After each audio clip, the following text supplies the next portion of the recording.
I feel like Ozark is a really underappreciated show. I don't hear a lot of people talking about it. Um, I certainly don't know anybody in my friends group that talks about it or watches it at all.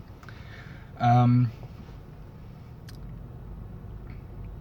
and it gets compared a lot to Breaking Bad, which I think is also fair, but I also think Ozark is its own beast with a lot of its own themes and ways that it diverts from the kind of generic.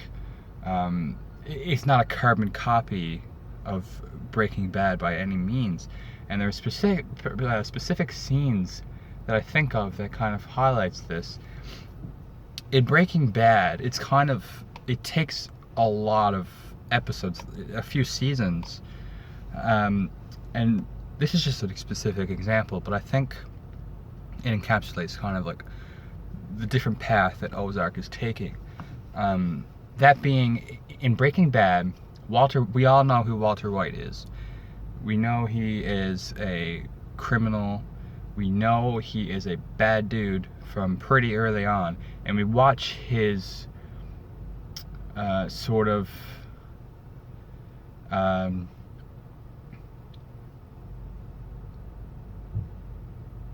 his means of getting away from being caught by his family in particular.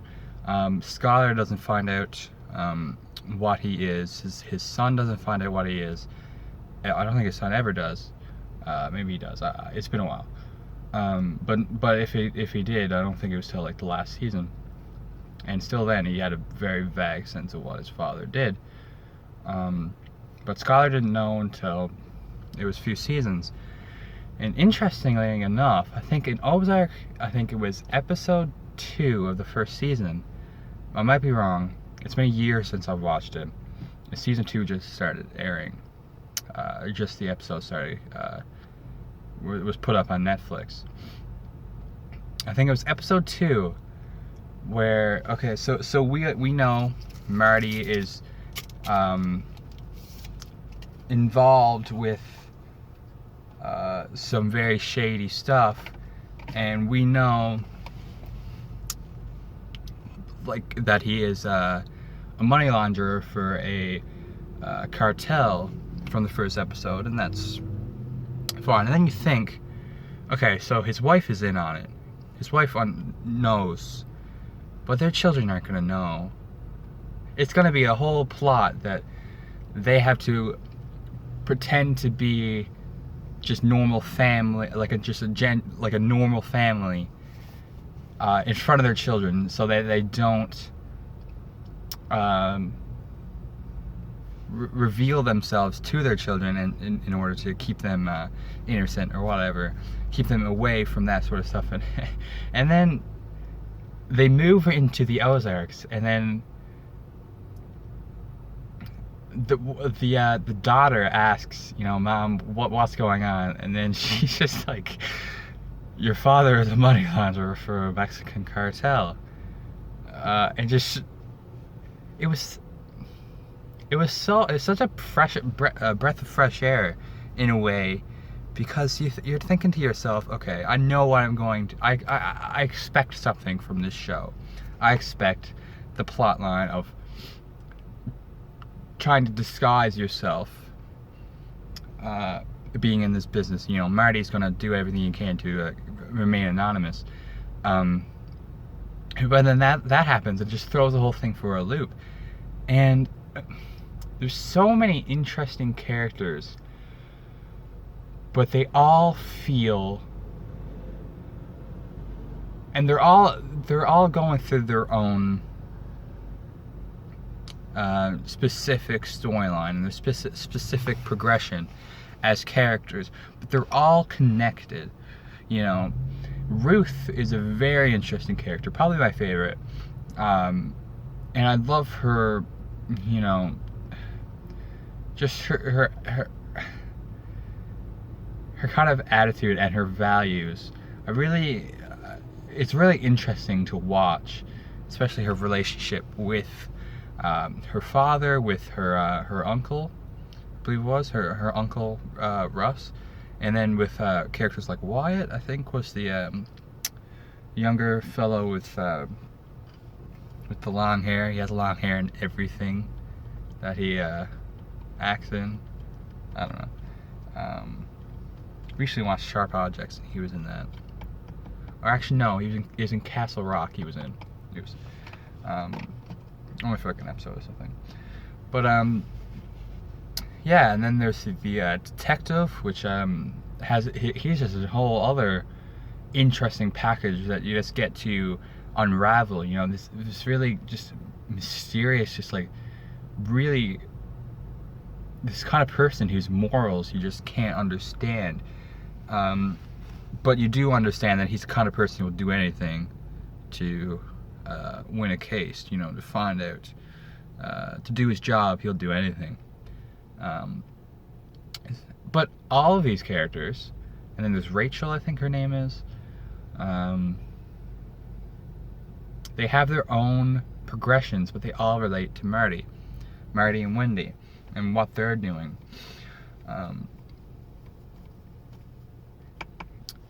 Something else I really enjoy about this show is how realistic it feels. More often than not, I feel that dialogue is something that really doesn't come across well in television, in some television series, but I think Ozark really knocks it out of the park. And there's a few specific examples that I think of when I think of dialogue used in this show. I think of a specific scene. It was early on, so I don't think it'll spoil anything.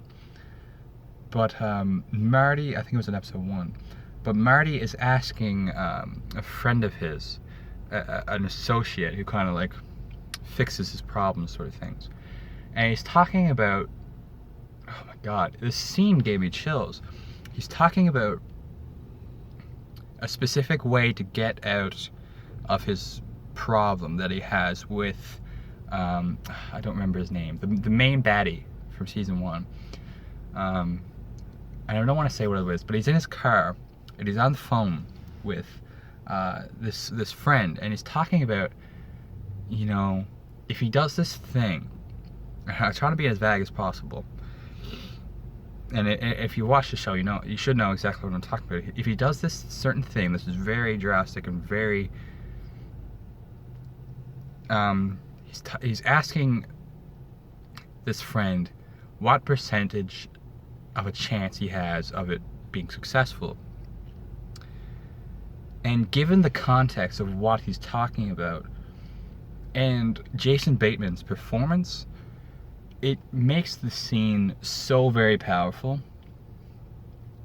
And I remember just early on in in the first episode, in the premiere, just invoking that amount of emotion, where he's just talking, he's just like 75%, 70, 60, 50, you know, 25. I don't know. It's been a while since I watched it, but that's the sort of thing that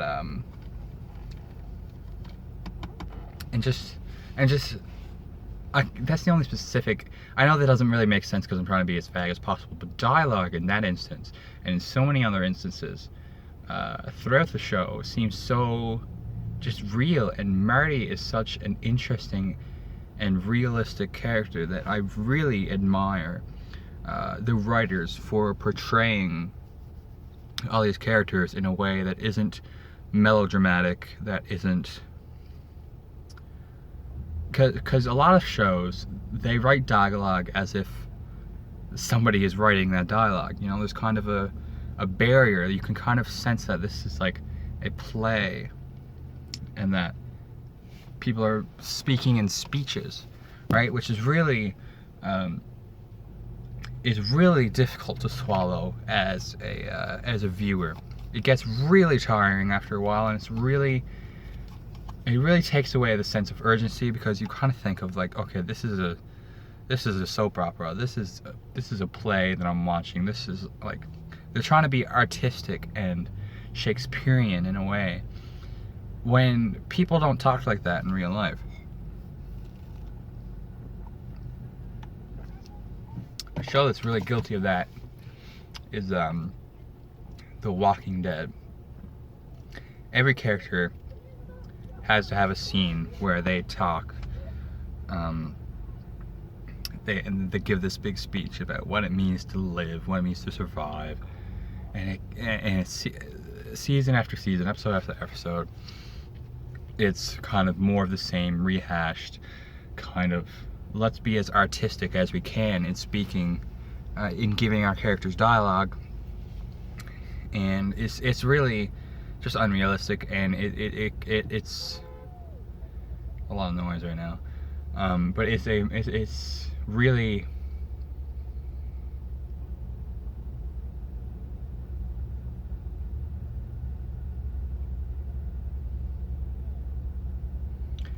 difficult to get on board with.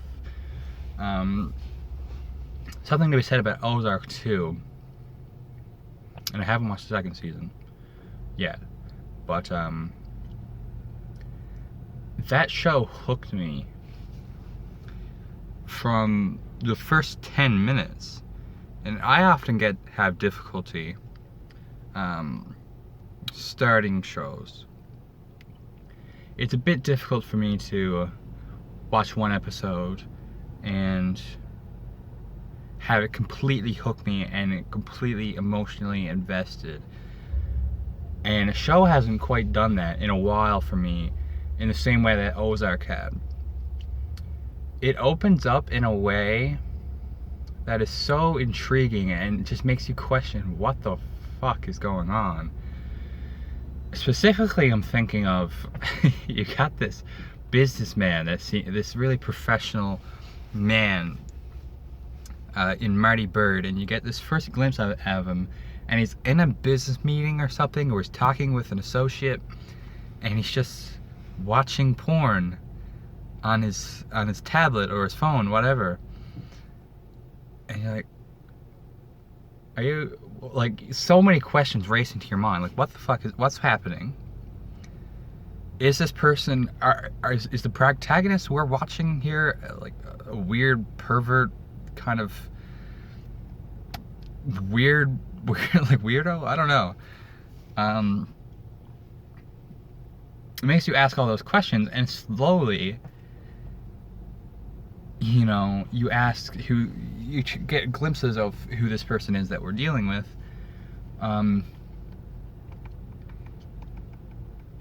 And it's revealed that he's not watching porn, he's watching... Anyway, I'm not going to say it, but probably made it pretty obvious. But, or not, I don't know. But it's really interesting, that sort of reveal, and then that opens up a whole new wave of kind of themes that I want to that it touches on, and that is, you know, this kind of theme of like masculinity and being a provider, as, you know, a father and a husband, and like what it means to be a man. I think specifically the scene with him, he's in a car and it's late, and I think